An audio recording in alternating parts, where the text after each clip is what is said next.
Assalamu alaikum nursery class. Today is your homework. What comes after? Okay, from 1 to 20. First of all, you will revise from counting 1 to 20. Okay, and see that what comes after. So let me show you this one.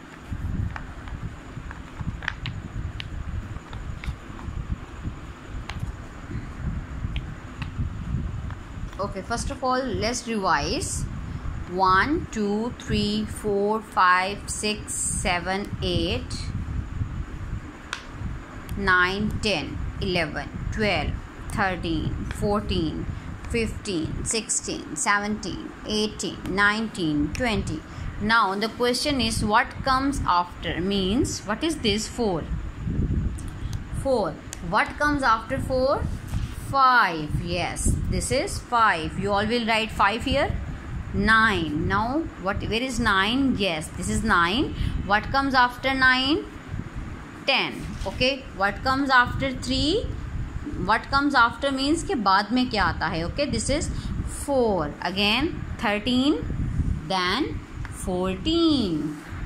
19. What comes after 19? 20. Okay, 11. What comes after 11? 12. Shabash. Same like this. First of all, revise that what comes after.